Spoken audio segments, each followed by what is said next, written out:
Welcome to the podcast, Entrepreneur Perspectives, building and protecting your business one podcast at a time, a CADSource family production. In this episode, we discuss reimagining your future, taking a stance, and becoming a football fan.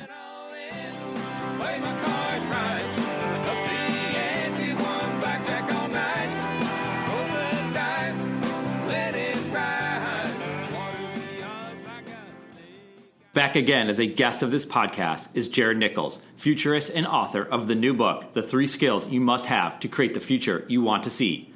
Jared will fill us in on what he's up to, so let's get right into this conversation. So we're here with Jared Nichols, the football fan. Jared. Newly football fan. Newly minted. When we last spoke, you weren't a football fan.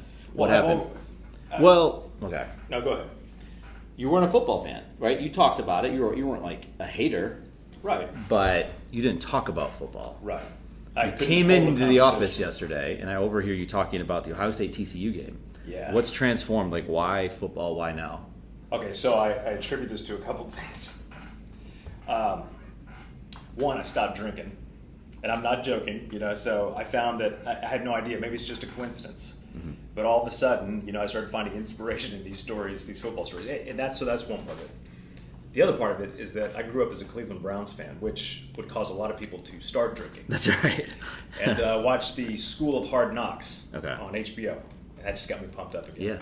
Yeah. Yeah, So you got back into it. Right. I need to find something to replace, drinking. So in Ohio, football is somewhat of a religion, and it's pretty important. Yeah, my father's from Cleveland as well, and he grew up a Browns fan. Stopped rooting for the Browns when they left. He, spent he's spending a lot of his time in Buffalo, so he became a Bills fan. So another team where they'll cause you to do a lot of not good things. So so you're into football, but I heard you talking about the game, and it wasn't just like what you hear people talking about the game who just picked up the game again. You knew about the game, but you were kind of like getting deep with it, which I thought was interesting. So I've always appreciated a good game, any sport, and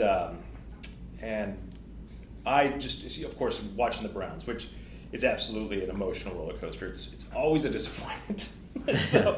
So watching other games, my dad is an Ohio State fan, just like you, and so we watched the Ohio State game the other day, and I, as somebody who doesn't follow football on the regular, there's a lot of novelty to, just the regular season games. I mean, obviously, as somebody who doesn't follow it, I'd watch the Super Bowl or watch some big bowl games or whatever.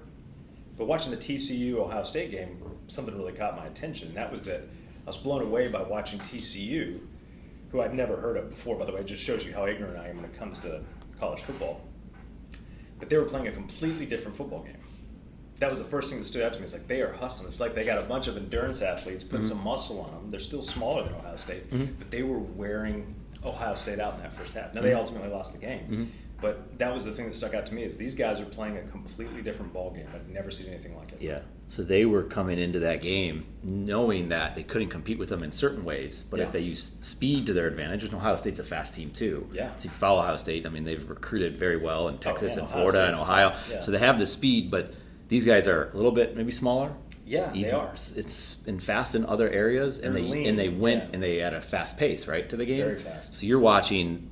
Oh, maybe we can't compete with the big boys in this way. So why don't we compete with them in this way and do it as long as we possibly can do it? And they did it, right, for a long time, and then it kind of they got worn out. Well, they just started making, I mean, you can't sustain that throughout an entire game. Right. They kept the pace up, but I think they were, as an outside observer, I just felt like, I think they just started making some bad decisions, that they were a little tired as well. And Ohio State adapted. They started to pick up, okay, we know what they're doing. Because they got their feet wet team. with it, right. Yeah. But no, I think it's cool that here you are, someone who's not watching football, as you said, on the regular. Yeah. And you pick up on these things. And that's what sport, my wife watches it. She's like, why are you watching this again? This is the same things happening over and over again. I'm like, no, but there's like all these nuances. There's all these little strategies going on. She's like, where? I don't, and I get it, right? Yeah. And it's not for everybody, and it's certainly not for her.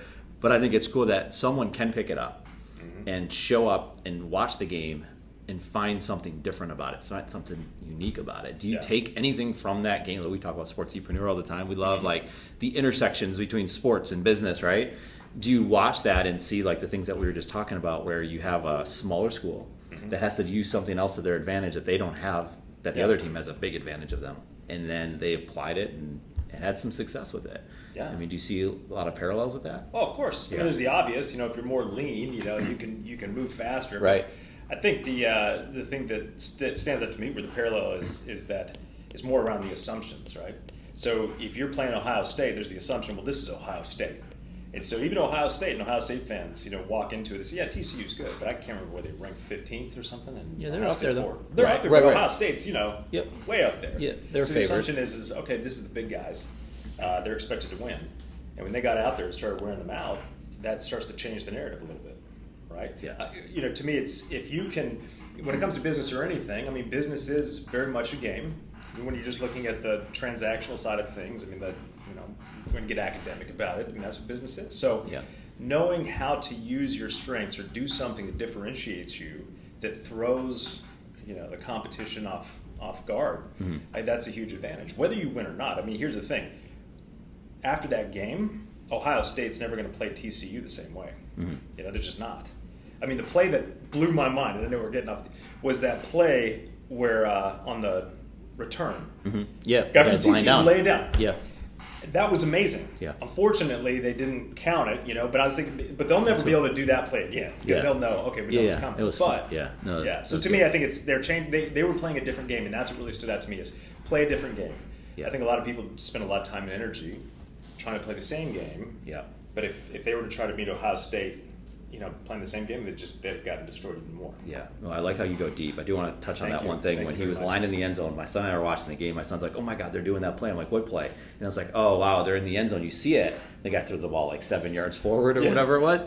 But someone from upstairs during the game called down to the coach, which is Ryan Day for that game for Ohio State, and said someone's down in the end zone. And he literally thought someone had gotten shot in the end zone. So What? yeah. Well, that's Which is crazy to think like.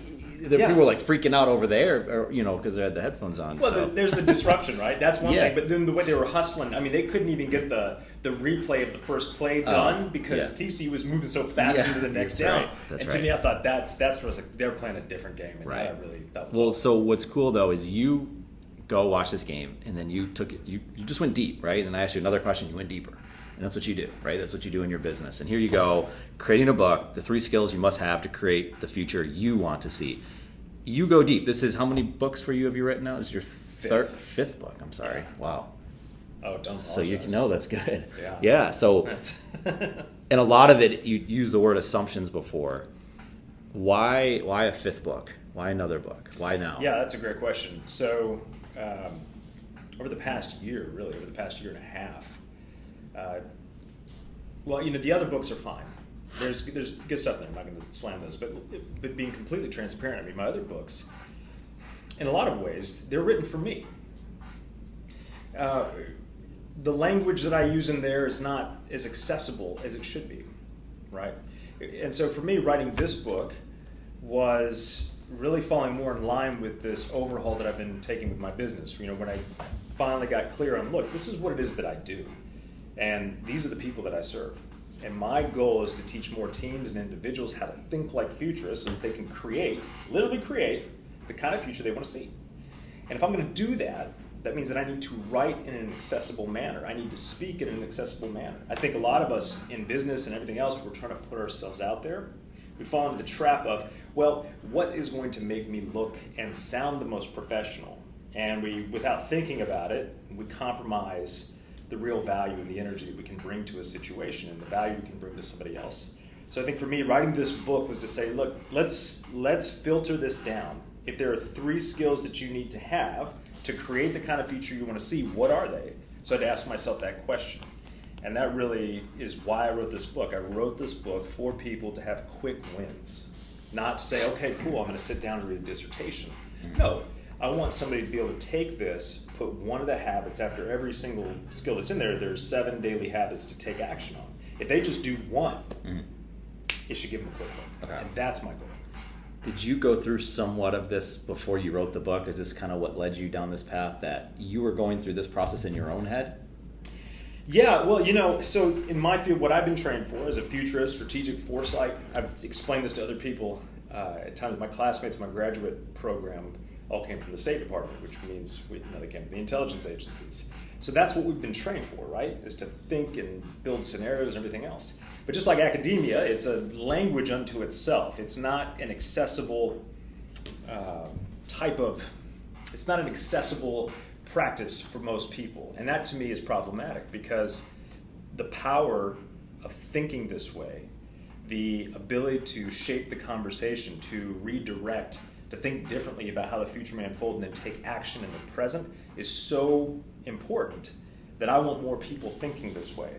And so what led me down this path was, rather than coming out and giving them a foreign language that they won't understand and then hoping and getting frustrated, why don't they get the importance of scenario building and all this other kind of stuff, I spent a lot of time really synthesizing and saying, what are the core things that the average person needs to know? The average, and I say average is like, you don't have to have a graduate degree in this, you don't have to have a background in this. What are the core things that one person needs to know to start making a difference in their life and the lives of the people they serve? And so for me, it was about synthesizing my message and really getting down to the core. And all the extra stuff is just extra stuff, but this is the core.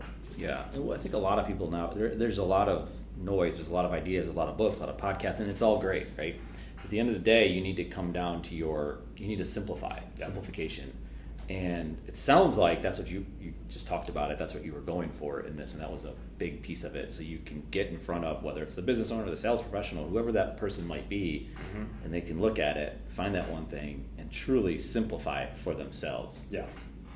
That's what that's what it comes down to. I want somebody to have a win, a quick win. That's why the title of the book is the 3 skills you must have to create the future you want to see. It's a very straightforward title, a little long in the tooth there, right? But I sort of say, look, there's no ambiguity here. This is what this is. And it's short, it's easy, and the font is big. I've got compliments on this. Like, this looks like it's something I can get through. That's spend this weekend and get excited about it for Monday and get at it right away. Yeah, because oftentimes when we get a book, right, we're like, okay, well, this is going to take some time and energy, and many times we don't get around to reading it. That's why it's short, it's simple. It's tiny. I like the colors. Thank you. But so there's a lot of books, right? I read a lot, or you listen to books, however you want it, or whatever you read, whether blogs or white papers, whatever that might be. And someone will say, another book. But I look at it like, this is good noise to put in your head, right? This is the stuff that you want to listen to or read or whatever that might be. You hope so. Well, what is it to the person that says, I got all these books over here. Why this book? We talked about the simplification of it all that, but it's hard, right? Because now you're asking someone else to read another book. And I'm taking it from you that this is your 5th book, and you're not slamming the other books, but if you were to pick one book right now, this is the book. That's the one. Why? So I'd answer that question in 2 parts. One is that if they're like, well, why do I need that book? Then maybe they don't. I'd say, I don't know if you need this book. In my opinion, it's, there's lots of books out there that talk in the language of create your future. So some might say, what is this, like a self-help book? And not necessarily, but it's taking the principles and the skills of foresight, synthesizing it down to 3 core skills that you have to have, and it's so that you can make better decisions today. Because here's the thing: the reason why I wrote this book and why what I hope that people get from this book when they read it is just a greater sense of the power and the potential that they have to create the kind of future they want to see. And I'll unpack that, if we want to get into that. But more importantly is that the vast majority of us, and I'm speaking from experience, right? And the vast majority of us are living our lives by some other guy's idea of what our future should be. So that's not just theoretical. If you think about the narratives and the stories that we tell ourselves, and just like we were talking about my other books, which again, I'm not slamming, there's good stuff in there, absolutely. But I wrote that and held back from writing the way that I speak and everything else because I wanted to make it sound a certain way and present it a certain way. Well, that's not my idea. But it was so subtle that I didn't even realize that that's what I was doing. So to me, it was, it's, if we're going to create the future, literally create it, right? And we want to feel more in control, and we want to be empowered to do that, then we have to change the way that we're thinking. We have to build certain skills. 3. Just keep it at 3. Hell, just keep it at 1. Right. Build 1. Pick the one thing. Pick one of them and work on it. Because if we grow, if we change, if we can think more critically, think more strategically, well, then we have a greater role that we're playing. We are not sitting back and waiting for somebody else to decide our outcome for us. Right, and I want to get into that. But what I did like is, it's a hard question to say, well, why did you write this book? And someone would be like, I don't know, man, I just wanted to write the book, right? So people like it's a tough question. Like, man, this guy's a hard interviewer. But that's not it, because I think you nailed it. And there is no right or wrong answer to those types of questions. I think we'd agree. But you said it's not for everybody. Right. And that's okay. Like, that's what we talk about in business. You can't convince everyone that this is going to be the best book. But for the right person, if this impacts one person, I think that's Absolutely. a big deal to you. That's what it is, man. I mean, and you took a stand. Yeah.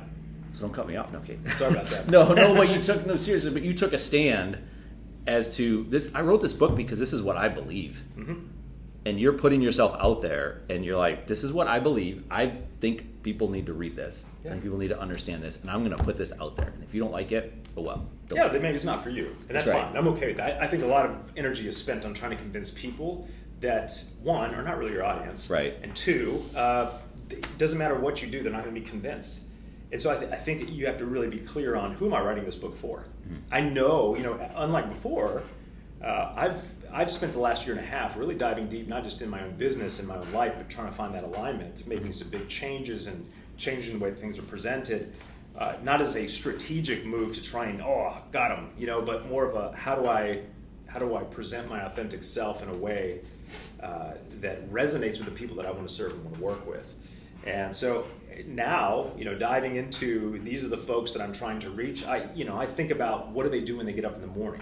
Not just what are they reading, what's their job title. That stuff is really surface. I mean, at the end of the day, it doesn't matter if you're a CEO, you're a human being first. And so I want to get in the heart and the mind of a human being. And when I thought about them and I think about what plagues them or what their concerns are, a lot of these folks are already successful. They've been successful in their lives, but they're not somebody who's like, well, I'm just going to wait out the clock and get my, my retirement and hope everything goes well.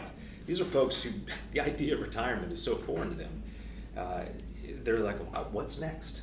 And so that's who I write for. That's who I speak for. It's people that have the ability and have the desire to make a change and want to try and create something, a legacy that they can be proud of.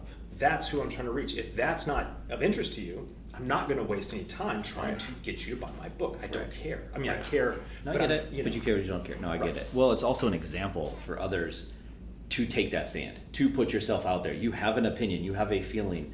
Make your statement. So many people hedge everything that they say, or don't want to even put themselves out there. I get it. It's we talk about it all the time. When you write a blog post, when you do a podcast, when you write a book, when you say something in a meeting, you are putting yourself out there, and that is not easy to do. But the more you do it, the better you get at it. And then the fifth book comes along, and it's like, ooh man, this one's good. Yeah. Well, I think you're exactly right. And let's just think back. I mean, you and I have known each other for years now. Years? Years, plural. I don't know how many. It's just we lost count, right? Yeah, I've lost count. So you and I have known each other for years. So what you just said, I'm an example of that, right? I would put myself out there, created tons of content, and the message was still the same. But do you remember how we'd actually shoot here? Mm-hmm. And you'd say, hey, let's document this. And I said, no. And I would get on, because you were always wanting to document, do stuff like that. And me, I was thinking, no, I want to get mic'd up, I want to do the shoot, I was in this, because I was thinking about presentation. I was thinking about this is, again, I was trying, I had the wrong standard. I had some other guy's idea of what success should look like going through my head and influencing me. And it's just, and that's crap. Yeah. So I'm an example But it builds up over time, because you go through childhood, school, parenting, all these different stages, then your career and your bosses and managers and people that you just run into and books that you read, podcasts, right? And all, next thing you know, it's like you're not leading your own life. Right. You are and you aren't, and that's hard to come to that realization, to be like, wait a second, no, that's wrong. This is what I believe, and that's what I'm going to do. Think about it like this, right? I mean, you think about a script,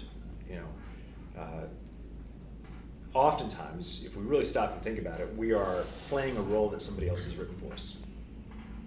So the question we have to ask ourselves is, are we okay with that role? And then also be aware enough to say, I am okay with that role, and I know I'm not the one who's written this, but at least I'm aware of it now, because that's really the first step. You know? I mean, it's saying, okay, I'm aware of what's going on. Like I said earlier in the interview here, I decided to quit drinking. I mean, it was one of those things where I was realizing that ever since the kids have been born, this had been something that was my way of relaxing at night. Well, that starts, if I couldn't go out and race and ride the bike like I used to burn off all that excess energy, I decided, it just became one of those things, deal with stress and everything else. But I came to a point, a couple of years ago, really, and it's, and just finally came to the decision, like, okay, I'm done with this. I don't want this in my life anymore. Is that I was aware enough, self-aware enough, I said, I'm making a conscious decision to drink. I'm making a conscious decision to do that. There's no excuse, nothing else. It is a decision that I'm making. And shortly after that, I was like, I'm going to make the conscious decision to go ahead and stop. Because, for my own person, that's not to say that everybody should do that. I'm saying for myself, right? It's instead of about having a couple beers at night. Yeah, I'm done. exactly. Yeah, make the change. Right. Yeah. It's okay. Look, I don't need to have 2 or 3 beers every night. Right. I mean, but you realize that, so you found, and whether it's changing the way you produce content or the way you talk about your business or whatever, or what you do at night, is you realize, you first identify where you are in that specific situation. And we're coming out with an article pretty soon on this. It's being edited right now, and I always feel like you have 2 options. So you identify the situation you're in, and you either say, I'm okay with it, right, and I'm going to make myself happy with that situation. This is the decision I made. And I'm going to live with it, and I'm going to find. Or you come to the other conclusion, it's like, you know what, I'm not happy with it. I'm going to do something about it. Yeah. I don't see any other. Maybe I'm wrong, but I give my advice to my kids with this. Like, either find a way to be happy with it, or do something about it. Yeah. I don't think there's any. And then what you've done is you've actually done that. You've done something about all these little different things that have been going on in your life. Right. And the result of it, maybe this book and other things that you're doing with your business, and just saying, hey, let's just say what I got to say. Here I am. Yeah. Take it. Yeah, absolutely. Well, I think the key to that first is that, easily you could pull away from this and say, well, that's all about me. But in order for this to really be effective, and for you to really be aligned, this is my belief about this, to really be aligned with your life and your work, everything that you do has to have the people that you serve in mind first. It's not about me. Like, we can talk about me and the transformation I've gone through, but at the end of the day, the transformation that I've gone through, my hope and my intention behind that is that it becomes of great value to the people that I serve. Because I can more fully give to them, and I mean this in all sincerity, I can more fully give to them, I can more fully help them if I'm not living 2 lives. If I'm living, hey, everything is simple. Everything is aligned, right? I mean, that's really kind of the overarching theme for me over this past year and a half. It's just getting everything aligned. So when you say align, and we've talked about this before, and there's a lot of word. Balance is a buzzword. Alignment is a buzzword. Yeah. And so balance is like, well, I'll do this for a little bit, and then I'll do something else for a little bit. Right. Alignment is, it's kind of, it's in the middle of that, right? Explain what you have by, yes. what you mean by that. So I mean, I think that a good example is the whole work-life balance. So balance is where you have 2 opposing things, and you have to compromise and figure out, okay, how do these things, stay, occupy the same space without interfering with each other. Alignment is where those 2 things, maybe they look different, but they are working together towards a common end goal. So when I think about my life and I think about my work, that's why I look at work-life balance. I say the 2 shouldn't be opposed, because the reality is they're not. The 2 are intertwined. We've just bought into this idea that there needs to be a business me and a personal me. But alignment is where those 2 things together combined help you get to that end goal, or they're moving towards the vision of the future that you have. And that's where you really get into your flow. You get into that zone of, okay, this is what I do. You don't feel like you're having to balance things out. Well said. Thank you. Yeah. This book, where do we get the book? So the place to get the book is, actually, you can get it on my site right now. If you go to thenewfuturist.com. And there's a space right there where you can click the button and get the book. There's 2 ways to get it. The first way is I will actually send you a physical copy. So I paid for it. I'll send it to you. Just cover the shipping. But if you want it in a digital format instead, you can just download it. So those are the 2 ways to get it right now. I do want more people to have access to the book. It's super easy and simple to read. Yeah. Well, we'll put it in the show notes. We'll happy to tell more people about it. I think it's obviously, you said it yourself, it's the 5th book, and it's the best one. I think so. But they can get the other book there as well, all the other books that you have there as well. Yeah, you certainly can if any of those spark your interest. But I would even tell you this: don't get the other books. I mean, they're good. Okay. But I would say get this. This is the most important thing. Again, putting himself out there. I like it. Yeah. Well, what else you got to do? Right? That's it. So. That's awesome. What else is going on in your world right now? Oh man, You have a lot. there's a lot going on, but finally emerging from being in a cave is the way I put it. This past year has really been about building out the Foresight Academy, which is complete now. And we've already had students going through there. We've had students going through there at the University of Tennessee, at the executive education level. And then also building a complementary course that goes with the book here as well. It's the Future Theory Skills Builder. That's another one too, because again, my goal is to reach more people, teach more people how to think this way, how to think like futurists, how to actually take the tools and the strategies and put them into real practice, how to build a vision for the future. So you have the mass, right? So you have anyone can grab the book. Then it gets a little bit down to the class. Yeah. But you're also doing the one-on-one engagement. Oh, absolutely. Okay. Yeah. I mean, that was what I was doing before, which I love. I mean, being able to work with somebody or a small team one-on-one is really what I just absolutely enjoy it, because you get to watch people transform. It's an honor to see that, because you watch them go through something different. That's good, man. Well, we appreciate you spending time with us, talking about the book, talking about where you're at in your business, and a lot of good things going on. So thank you. Well, thanks for having me on again. Jared, it was absolutely awesome having you on this podcast. From taking advantage of this amazing time to be alive to thinking clear on the future, we know entrepreneurs can learn from you. Jared's perspectives on creating the future you want to see are now perspectives you as a business owner and entrepreneur can use for yourself. And for that, Jared, thank you. And for any individual interested in a copy of Jared's new book, Google the phrase 3 Skills Jared Nichols. If you have questions, feel free to reach out to me directly. You can find me on LinkedIn or contact me on Twitter and Instagram at Eric_Kaz. Thank you for listening to our CAZSource podcast, Entrepreneur Perspectives, building and protecting your business one podcast at a time. Until next time, we're out of here. Went all in, play my cards right. Up the ante, won blackjack all night. Roll the dice, let it ride. Water the odds, I got snake eyes. This podcast exists in large part because of CAZCM, the content marketing business inside CAZSource Inc. CAZCM is excited to bring the content marketing services used at CAZSource to you. Learn more by visiting CAZCM.com. Thank you so much for listening to this podcast. It's a big deal to us. We hope you found value in it, and if you did, we would be incredibly grateful if you gave us a review on iTunes. Remember to subscribe to this podcast, and feel free to share it with anyone you know. More than anything, thank you again for listening. We appreciate it.